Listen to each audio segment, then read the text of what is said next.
साहिब बंदगी। मैं उमेश कबीर, कबीर चौरा मठ मूलगादी से, और आज फिर आप सबके सामने अपनी उसी श्रृंखला में, जिसे हम कबीर की पाठशाला कहते हैं, लेकर उपस्थित हूँ कबीर साहब की एक साखी। और वो साखी है, गुरु को मानुष जानते ते नर कहिए अंध। गुरु को मानुष जानते ते नर कहिए अंध, होय दुखी संसार में आगे जम को फंद। कबीर साहब कहते हैं कि ऐसा कोई व्यक्ति जो गुरु को मनुष्य जानता है, मनुष्य के रूप में जानता है, वो क्या करता है? वह अंधा है, क्योंकि वो सच देख नहीं पाता। और वह संसार में तो दुखी होता ही है, आगे जम के फंद में भी फंसता है, मतलब मुक्ति नहीं मिल पाती उसे। कबीर साहब का जो गुरु है वो हर समस्या का समाधान है। लेकिन वो गुरु कौन है, वो गुरु कैसा है, इसके लिए कबीर साहब हमेशा सावधान करते आए हैं। तो जब कबीर साहब के गुरु को समझें तो सच्चा गुरु ही होना चाहिए। और आप खुद सोचें, ऐसा गुरु जो आपको रास्ता दिखा दे, ऐसा गुरु जो आपके जीवन को सच की राह पर ले जाए, ऐसा गुरु जो जम के फंद से आपको छुड़ा दे, क्या वो मनुष्य हो सकता है? एक गुरु आपके अंतर मन में भी है, आपके अंदर भी है। आपका जो आत्मबोध है वो भी आपका गुरु है। तो कबीर साहब का गुरु क्या शब्दों का गुरु है? कबीर साहब का गुरु क्या सिर्फ एक मनुष्य का शरीर है? कबीर साहब का गुरु आत्मज्ञानी है। वह उस रस को जानता है, और जो उस रस को जानता है, जिसने उसका आस्वादन किया है, वही तो आपको वो रास्ता दिखा सकता है। और ऐसा गुरु मनुष्य कैसे हो सकता है? मनुष्य हो सकता है, शरीर रूप में मनुष्य भी हो सकता है, लेकिन वो ज्ञान रूपी गुरु है। इस मनुष्य के शरीर में भी उस सुरति को जान लेने वाला है। अगर वह सुरति को जानता है तभी वो आपका गुरु है। और ऐसे गुरु की तुलना साधारण मनुष्य से कैसे हो सकती है?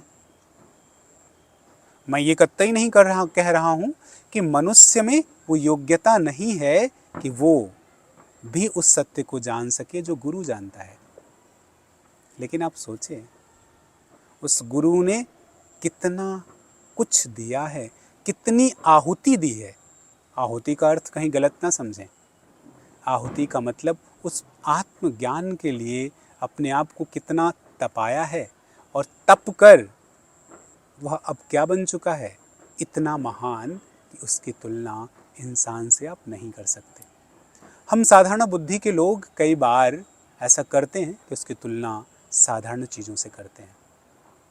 ऐसा नहीं, करना भी नहीं चाहिए।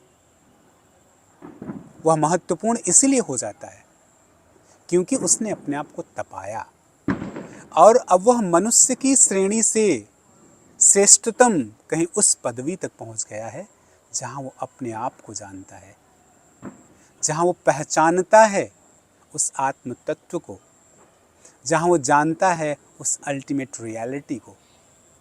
ऐसा गुरु मनुष्य, साधारण मनुष्य, आप खुद सोचें क्या वो हो सकता है? लेकिन अगर वो इस कसौटी पे खरा उतरता है तो मैं हर बार अपनी हर श्रृंखला में इस बात पर जोर देकर कहता हूं, क्योंकि तथाकथित बहुत से लोग हैं, हर जगह विराजमान हैं और गुरु भी हैं। हम मानते हैं उन्हें गुरु, लेकिन सच्ची दृष्टि अगर कोई देता है तो कबीर साहब की बानी देती है। कबीर साहब की बानी बताती है कि सच्चा गुरु कौन। कबीर साहब की बानी बताती है कि सावधान रहें। सावधान किनसे? उन गुरु घंटालों से। और हम तो कबीर की बानी कह रहे हैं, तो ये बानी भी आपकी सच्ची गुरु है। लेकिन इसकी यात्रा करनी होगी। उस यात्रा को अगर आप समझ के साथ करते हैं, उस यात्रा को यदि आपने विवेक के साथ करते हैं, तो निश्चित ही आपका गुरु उस ईश्वर से भी महान है जिसे हम बार बार महान बता रहे हैं, क्योंकि वहाँ तक पहुँचने का रास्ता भी वही प्रशस्त करता है, इसलिए वो महान है। और अगर ऐसे गुरु की वाणी पे, ऐसे गुरु के ज्ञान पर हम विश्वास करें, तो जम का जो फंद है वह भी कट जाएगा, वह भी हट जाएगा, और हम इतने उत्कृष्ट हो चुके होंगे कि हम खुद उसी पदवी में शामिल हो जाएंगे। तो इस बात को ध्यान में रखते हुए इस बात को समझें कि जब आपको गुरु मिले सच्चा, तब आप उसे साधारण मनुष्य की तरह ना देखें, उसे पहचानें, दृष्टि रखें उस पर, उसे समझें और अपनी उस यात्रा को सुखद बना लें जिसके आप राही हैं।